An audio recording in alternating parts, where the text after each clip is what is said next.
Características clínicas y neuropsicológicas del trauma cráneoencefálico, presentado por Sara Gabriela Cardona Triana y Helen Lucía Díaz Loaiza.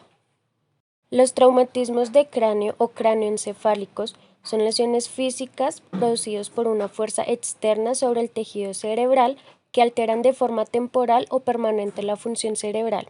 Como consecuencia, hay una disminución o deficiencia del nivel de conciencia y alteraciones en las habilidades cognitivas, físicas y emocionales del sujeto.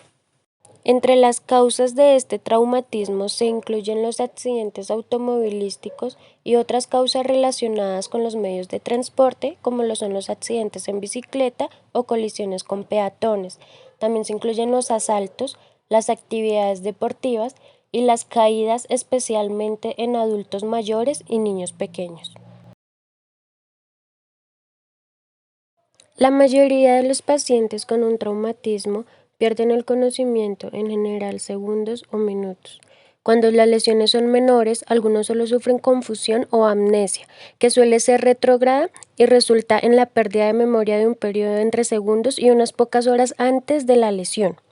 La duración de la pérdida de la conciencia y su gravedad son proporcionales a la gravedad de la lesión.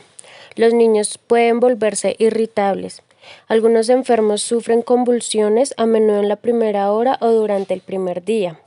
Los pacientes pueden estar totalmente despiertos y alertas o mostrar cierto grado de alteración de la conciencia que van desde una leve confusión al estupor, que es un estado de inconsciencia parcial caracterizado porque la actividad de las funciones mentales y físicas y de la capacidad de respuesta a los estímulos disminuye, y el coma.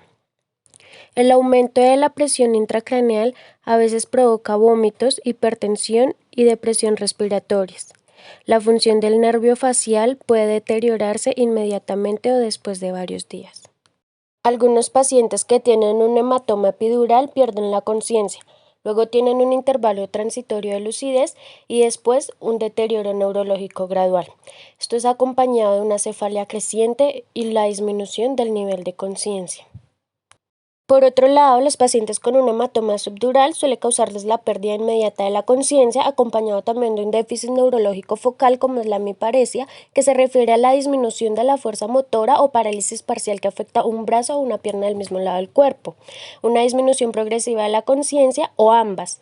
Las respiraciones suelen ser lentas e irregulares. Los hematomas subdurales crónicos suelen manifestarse con cefalias diurnas que se intensifican, mareos o confusión, que puede confundirse con una demencia en fase precoz, u otras deficiencias neurológicas focales y convulsiones.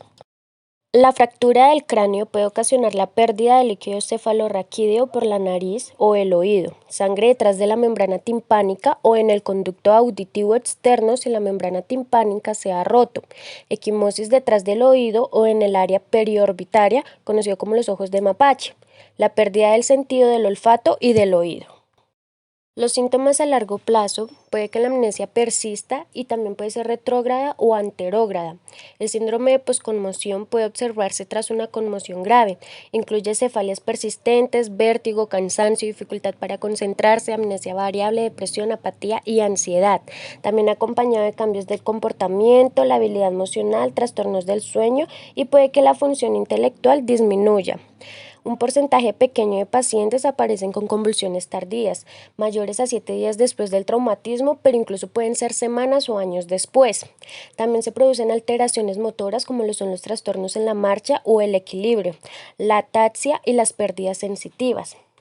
Tras un traumatismo cráneoencefálico que destruye las funciones cognitivas del prosencéfalo sin afectar el tronco encefálico, puede producir un estado vegetativo persistente.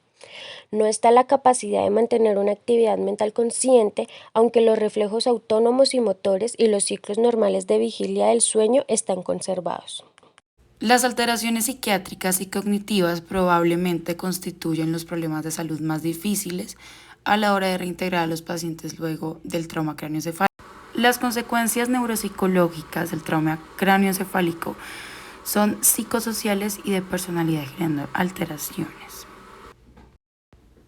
Las complicaciones más frecuentes son depresión, acompañado de secuelas motoras y cognitivas asociadas al trauma. siendo la discapacidad psicosocial la más relevante en los pacientes y los síntomas típicos cognitivos y emocionales de esta alteración.